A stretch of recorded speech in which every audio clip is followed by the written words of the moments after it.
happens to Lepchas, Bhutias and Limbu community which are presently staying in Darjeeling, Kalimpong and Sikkim areas if Gorkhaland form? मैंने जितनी भी videos बनाई है Gorkhaland movement से related, चाहे वो गोरखा कम्युनिटी के बारे में हो, चाहे दार्जिलिंग के करप्शन के बारे में हो, सब में मुझे मोस्टली एक कॉमन जो है वो कमेंट आया है कि जो है वो लेप्चास, भूटियाज और लिंबू कम्युनिटी के बारे में बात क्यों नहीं कर रहे हैं। तो आज इस वीडियो में हम जानेंगे इन लोगों के बारे में, इन लोगों की कम्युनिटी के बारे में, और अगर गोरखालैंड बनता है तो इन लोगों का क्या होगा। इन लोगों के भी जो राइट्स हैं वो संरक्षित किए जाएंगे, इनके कल्चर को, इनके हेरिटेज को, इनके फेस्टिवल्स को, इनके खान पान को, सबको सुरक्षा मिलेगी। सबसे पहले समझने की जरूरत है कि एक्चुअल में कम्युनिटीज है क्या। तो सबसे पहले बात करते हैं लेप्चाओस के बारे में। लेप्चा जो कम्युनिटी है वो अपने आप को रोंग बुलाते हैं, और साथ ही साथ अगर हम इनकी लिपि की बात करते हैं तो वो भी रोंग कहलाती है।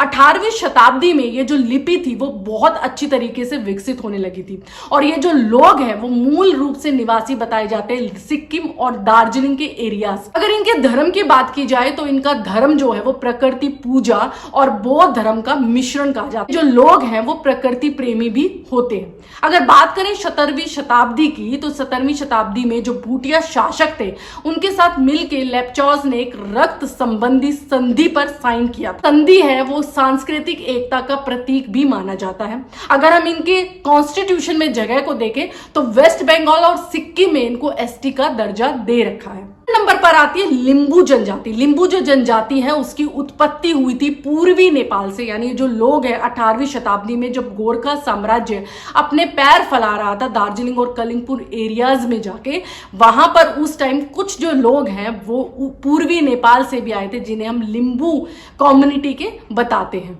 लिंबू जो कम्युनिटी के लोग हैं वो योद्धा माने जाते हैं, यानी ब्रिटिशर्स के टाइम ब्रिटिश इंडियन आर्मी में ये लोग सर्व भी करते थे। और अगर इनकी लिपि की बात करें तो श्री जोंगा करके इनकी लिपि बताई जाती है, और वेस्ट बंगाल सरकार ने इन्हें एसटी का ही दर्जा दे रखा है। तीसरे नंबर पर आता है भूटिया कम्युनिटी। भूटिया जो है वो मूल रूप से तिब्बत के निवासी हैं। 14वीं और 15वीं शताब्दी में ये जो लोग हैं वो तिब्बत से माइग्रेट होकर कलिंगपोंग, दार्जिलिंग और कुछ एरिया सिक्किम में रहने आए थे। भूटिया कम्युनिटी को सिक्किम में एसटी का दर्जा दे रखा, और हमसे ये तिब्बत बौद्ध धर्म को मानते हैं। अगर हम गोरखालैंड मूवमेंट की बात करते हैं, जो गोरखालैंड की डिमांड है वो करीब 100 वर्षों पुरानी ही है। 1980 में सुभाष गिशिंग ने एक पार्टी की स्थापना की, GNLF, जो कि थी गोरखा नेशनल लिबरेशन फ्रंट, और वहां से ये जो मुद्दा है वो सामने आया कि लोग जो है गोरखालैंड की डिमांड कर रहे हैं, क्योंकि लोगों को अब एक ऐसे राज्य की जरूरत है जहां पर वो अपने खुद के प्रशासनिक और कानूनी कार्रवाई भी करें और साथ ही साथ अपनी विकास की भी बात करें। अब वो लोग जो है वो अपने राइट्स डिप्राइव होते देख रहे हैं।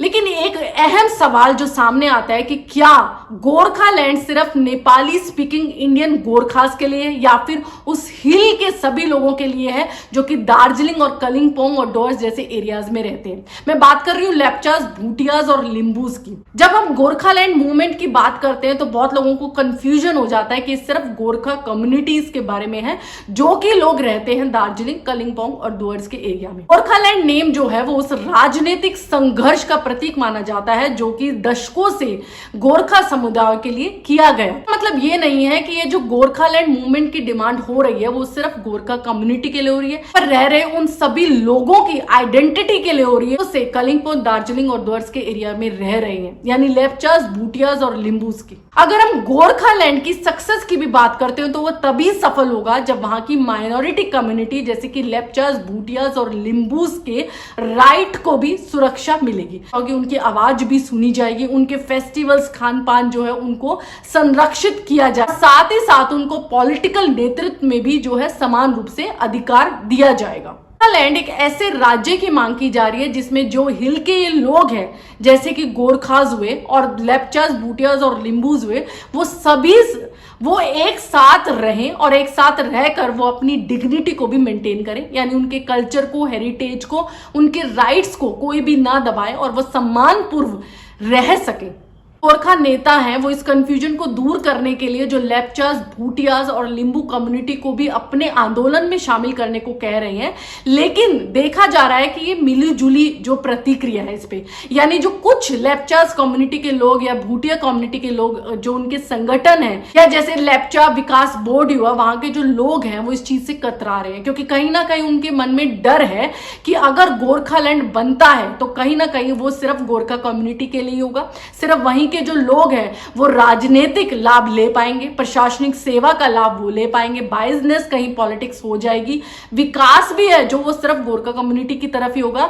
लेकिन ये कह देना गलत है, क्योंकि अगर गोरखालैंड बनता है तो वो सारे उन लोगों के लिए बनेगा जो कि अभी दार्जिलिंग, कलिंपोंग और डुअर्स में रह रहे हैं, चाहे वो मेजोरिटी में हो या माइनॉरिटी में हो। हम भी ऐसे गोरखालैंड को वोट देते हैं जिसमें गोरखाओं की आवाज सुनी जाए, जिसमें लेप्चास, भूटियास और लिंबू कम्युनिटी की पहचान को भी संरक्षण दिया जाए। गोरखालैंड राज्य जहां पर ये लोग जो हैं वो अपने डिग्निटी से रह सकें, अपना सम्मान पूर्वक रह सकें और एक मल्टी इथनिक फेडरल मॉडल के तहत जो है अपनी सरकार चला सके। दोस्तों, आपकी क्या राय है? जो लोग मुझे दार्जिलिंग, कलिंपोंग, सिक्किम और द्वार एरिया से देख रहे हैं, जो लेप्चास हैं, भूटियास हैं या फिर लिंबू कम्युनिटी से या मेरे गोरखा भाई बहन हैं, अपनी जो राय है वो कमेंट बॉक्स में जरूर दीजिए कि आपको कैसा गोरखालैंड चाहिए। क्या आप जो है वो इन लोगों को भी इंक्लूड करना चाहते हैं अपनी गोरखा के मूवमेंट में, अपने गोरखालैंड में, और इनकी पहचान को सुरक्षा देने का भी जो जिम्मा है वो उठाना चाहते हैं? और अगर आपको ये वीडियो अच्छी लगी हो तो इसे लाइक करें, जितना हो सके शेयर करें और मेरे चैनल को सब्सक्राइब करना ना भूलें। Thank you for watching.